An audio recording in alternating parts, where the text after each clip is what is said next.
হ্যাঁ বেশ, আশা করি সব ভালো আছেন। তো ঈদের পরে আমি আবার ভিডিও নিয়ে আসছি।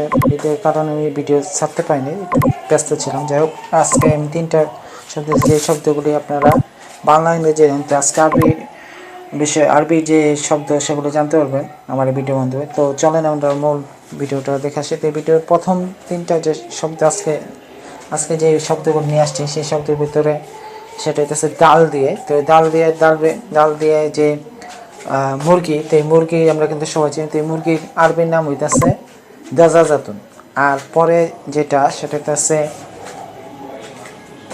মোরগ। তো মোরগের আরবি শব্দ হইতেছে দ্বিগুণ। আর পরবর্তীতে আরও যে একটা শব্দ আছে সেটা হইতেছে বালতি। তো বালতির আরবি শব্দ হইতেছে ডাল উন। তো ভিডিওটি ভালো, ভিডিওটি লাইক দিয়ে সাবস্ক্রাইব করে আমার পাশে থাকবেন। আর আপনাদের যত ফ্যান্সের কাছে ভিডিওটা শেয়ার করে দেবেন, যাতে আমরা যেরকম বাংলা ইংরেজি জানি, তো আরবির বিষয়টা যেন আমরা জানতে পারি। তো সবাইকে ধন্যবাদ। যেমন ভিডিওটি ভালো লাইক করে সাবস্ক্রাইব করে আমার পাশে থাকবেন। তো আরও যেন এরকম নতুন নতুন ভিডিও নিয়ে আসতে হয়। তো সবাইকে ধন্যবাদ। আল্লাহ হাফেজ, আসসালামু আলাইকুম।